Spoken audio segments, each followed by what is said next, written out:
Selamat datang kembali di channelku ya. Nah, kali ini mungkin aku sedikit akan membahas sedikit mengenai saham ya. Karena sebenarnya DNV Entertain itu akan membahas mengenai investasi dan saham, forex dan cryptocurrency. Intinya DNV Entertain itu ya akan membahas pengalamanku dalam mencari instrumen investasi yang terbaik. Bagi salah satunya adalah saya yang bekerja ya UMR lah, UMR Kota Kudus lah terutamanya ya.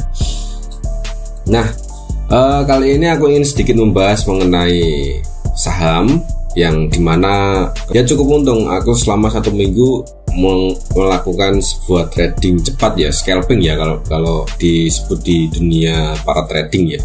1 minggu kemarin itu aku benar-benar scalping dengan ya modal 100.000 atau 150.000 gitu. Karena uang saya tertahan, bukan tertahan sih sebenarnya, cuma baru ya aku hold untuk mungkin Senin besok itu bakal aku jual. Oke, kita akan bahas mengenai IHSG dulu.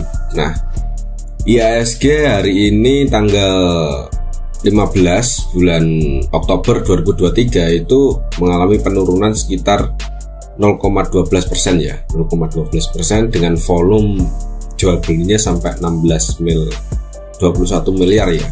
Kenapa IHSG mengalami penurunan?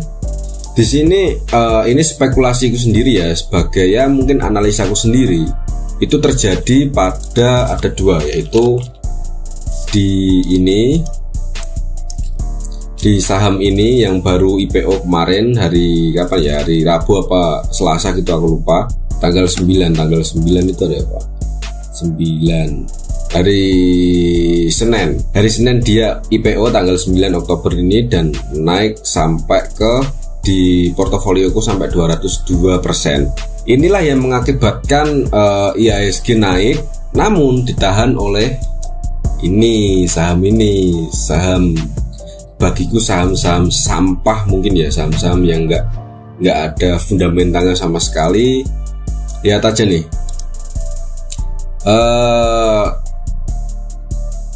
dia di pencatatan keuangannya itu rugi ini 3 T ya, 3 triliun, 7 triliun, 6 triliun. Jadi perusahaan ini dari mulai IPO sampai hari ini tuh ya rugi. Apalagi bentar, insider.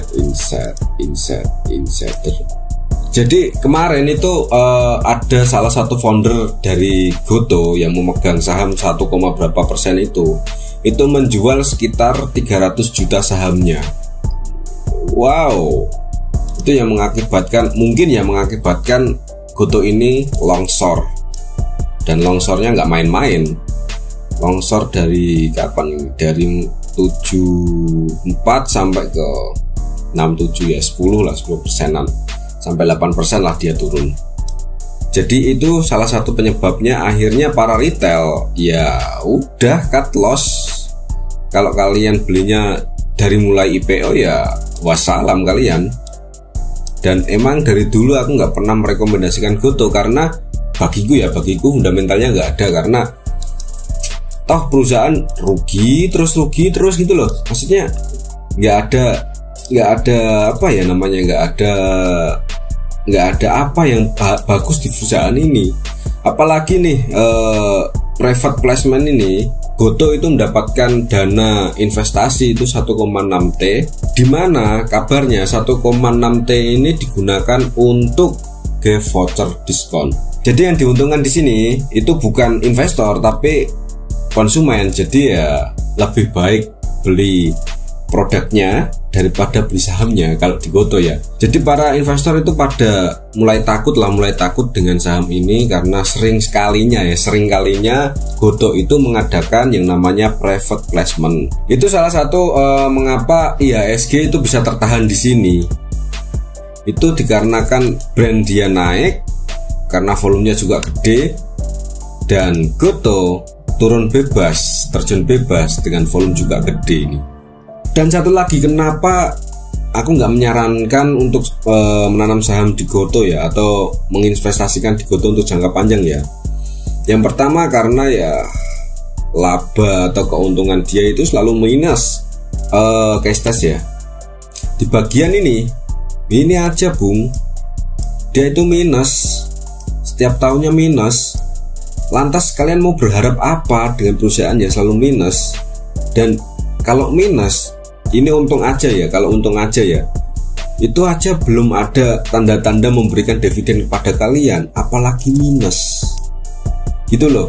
Jadi kalau kalian melihat saham, lihatlah dulu laporan keuangannya, dia itu memberikan dividen atau tidak, bukan asal comot. Ya sebenarnya itu tergantung pada kalian. Kalau kalian ingin berspekulasi lebih tinggi dengan Gotoh, ya silakan masuk.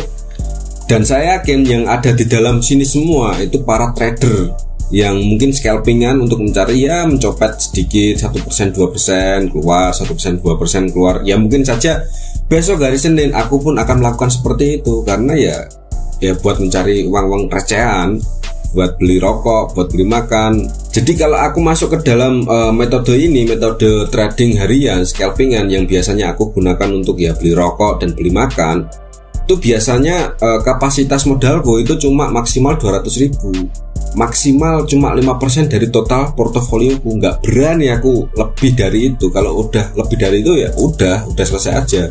Dimana 5% ini itu aku gunakan itu untuk sebagai mad money atau uang gila. Jadi ya terserah, aku punya spare 10% setiap bulannya untuk melakukan riset dan melakukan analisa, melakukan hal gila dengan namanya uang. 10% itu saya gunakan untuk itu. Kadang ya kayak seperti bulan September, aku dengan mad money, Agustus aku dengan mad money, aku bisa mencapai satu hari 1 juta, 2 juta bisa. Ya karena ini namanya mad money, namanya uang gila, namanya spekulasi tingkat tinggi yang hampir setara dengan mental para penjudi. Ya emang besar, jadi kita resikonya besar, yang 100% akan hilang. Walaupun itu aku tahu bahwa uang itu hanya 5% dari total asetku. Jadi ya nggak begitu saya peduliin, dan itu berlaku paling 1 minggu sekali ataupun 1 bulan sekali. Dalam artian gini, 1 minggu sekali itu kalau udah habis 5% itu ya udah nggak akan aku lakukan di minggu berikutnya sampai 1 bulan. Kalau mainku misal nih minggu pertama bulan Oktober aku main, maka kalau dia kalah 1 bulan aku nggak bakal lakuin lagi. Tapi kalau 1 minggu itu tadi berhasil, aku ambil modalnya 5% tadi, saya masukkan ke portofolio lagi. Sisanya adalah sebagai mad money-ku. Jadi aku memperlakukan uang ini segila mungkin. Jadi aku masukkan ke investasi yang benar-benar high risk, high resiko, seperti kripto, seperti forex, seperti scalpingan harian gini. Itu saya masukkan dengan uang-uang gila, bukan uang-uang yang benar-benar ada di dalam portofolioku. Nah, saya yakin di dalam Gotoh ini itu para orang-orang trader yang sudah siap-siap untuk hari Senin mencopet uang kalian kalau kalian masuk ke sini dengan spekulasi bahwa kalian akan mendapatkan dividen, atau mungkin Gotoh ini akan menjadi the next Amazon atau the next eBay tahun ini. Enggak mungkin. Sekian dulu video kali ini dan sampai jumpa di video selanjutnya. Salam sukses dan salam pengangguran.